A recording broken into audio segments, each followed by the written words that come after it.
fils, ils ont des filles. Oui. Certains ont quitté la menace islamiste. Certains sont venus me parler à la fin de conférence en me disant, vous savez, moi j'ai fui l'Algérie à cause des islamistes. Et mon fils, je pense à une mère que j'ai rencontrée à Montpellier, mon fils a été retourné par Tariq Ramadan ici. Et nous n'arrivons plus à communiquer. Mais comment est-ce qu'on peut vérifier ce que vous êtes en train de dire? Vous mentez tellement que ça peut être un mensonge. Pour cette mère, pour mes amis qui sont venus, qui ont quitté l'Algérie pour venir vivre libre en Europe et qui ne veulent pas être pris en otage entre des gens comme Marine Le Pen ou Tariq Ramadan, qui veulent vivre tout simplement dans un pays où on est heureux de vivre ensemble sans s'accuser d'être soit islamophobe, soit islamiste, et pour ça il faut avoir des discours clairs. Non, j'aimerais avoir le dernier mot là sur ça. Pour ça, Tariq Ramadan, je vous le dis, regardez-moi bien, je vous le dis clairement. Regardez-moi bien, je vous regarde. Le Front National n'est pas passé dans ce pays. Oui, je vous regarde, dites-moi. Le Front National n'est pas passé dans ce pays. Oui. Vous ne passerez pas non plus. Mais parce que je suis comme le Front National. Alors c'est bien, je vais vous ai regardé, je vais vous répondre droit dans les yeux. C'est pas pour moi, c'est pour nous tous. Vous comprenez ça? Non, je vais vous dire une chose. Depuis 25 ans, vous n'avez pas cité et pu amener un jeune qui a été dans les milieux fondamentalistes et radicaux, vous n'en avez pas. La seule chose que vous faites, vous terminez cette émission, vous essayez de terminer cette émission sur une note émotive. Je vous parle au nom. Non, mais attendez.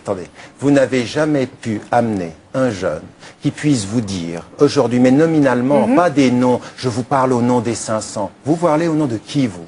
Vous parlez de quels 500? Non, mais attendez, mais ça c'est le plus facile. Et de Français, je vous parle au nom de tous ceux que je vous ai cités qui vous critiquent depuis 20 ans et qui n'en peuvent plus de vous voir représenter l'islam sur les plateaux de télévision. Il n'y a jamais de nom. Parce que votre islam est exotique pour les journalistes, Tariq Ramadan. Bien sûr. L'islam laïque n'est pas assez exotique pour certains journalistes. Vous avez le fin mot de l'histoire. Alors laissez-moi terminer. Simplement, je tiens à l'égalité et à la laïcité. Moi je vais vous dire une chose. Et j'aimerais beaucoup que vous portiez un islam moderniste, mais c'est pas le cas. Ça fait 25 ans. C'est pas le cas. Ça fait 25 ans que je travaille. Tous mes livres sont publiés partout. Toutes les cassettes sont partout. Il n'y a pas de double discours. Et quand on les étudie, vous n'êtes pas d'accord avec les conclusions. Non, quand on en tord le sens et quand on ment sur les citations. La municipalité de Rotterdam vous a répondu. Vous avez la municipalité de Rotterdam vous a mis. Non, mais sur autre chose. Vous le savez très bien.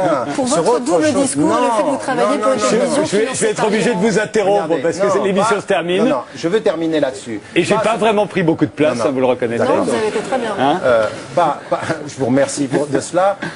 Pas du tout pour cela, et vous le savez très bien. Sur la base de vos propos, ils ont considéré que vous ne disiez pas la vérité. Donc moi, je termine simplement. Et ils ont changé d'avis depuis, ils se sont rendus compte qu'ils s'étaient trompés. Et que vous tenez un dernière phrase, Tariq Ramadan. Non, simplement, j'aimerais dire qu'aujourd'hui, sur la base, je demande aux gens qui vous écoutent et qui m'écoutent ce soir de lire les textes, de les lire vraiment. Et à partir de cela, je vais vous dire une chose. J'ai 25 ans de travail et de cohérence.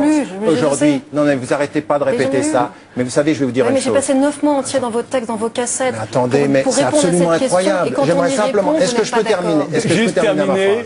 Je n'aurais dit que ça dans cette émission, je n'aurais dit que terminer. Terminer, Tariq Ramadan.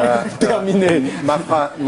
Mon propos par rapport à cela, il est simplement de dire que j'aimerais que les gens se rendent compte pour quelle idéologie vous travaillez. Parce que systématiquement... Mais alors, vous avez fait plein de sous-entendus. Laquelle? Parce que les gens, ils connaissent mes travaux aussi. Ils peuvent aussi aller les lire. Oui, ils devraient. Au lieu de répondre à vos procès d'intention. Oui, mais citez-moi un seul de mes travaux qui me pose problème. Vous vous présentez comme une journaliste de gauche. Et systématiquement... je suis pas de gauche. Non, mais vous êtes de gauche comme moi, je peux être suédois. Je ne crois pas que vous êtes vraiment de gauche. Je pense qu'aujourd'hui, sur le plan des idées et concernant l'islam, vous entretenez par rapport à l'islam, la peur d'accuser d'islamophobie tous vos contradicteurs. Non, mais j'ai pas dit islamophobe. J'ai dit que vous entretenez sur l'islam et sur les musulmans. Et contre l'intégrisme. Sur les musulmans, vous entretenez. Non, mais tout ça, c'est de la fuite. Je vais vous laisser terminer.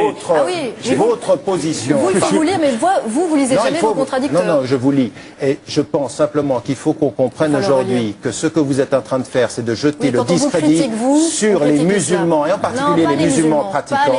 Et aujourd'hui, ce que j'aimerais... Vous ne représentez pas tous les musulmans, Tariq Ramadan. Je suis désolée de vous le dire. Je sais que ça vous fait beaucoup de peine, mais vous ne représentez pas tous les musulmans. Je ne représente pas tous les musulmans. On vous critique, vous. Je suis obligé de vous interrompre. Merci d'avoir participé à ce débat. Merci de le continuer, d'ailleurs. Merci d'être venus tous les deux. Demain, on se retrouve...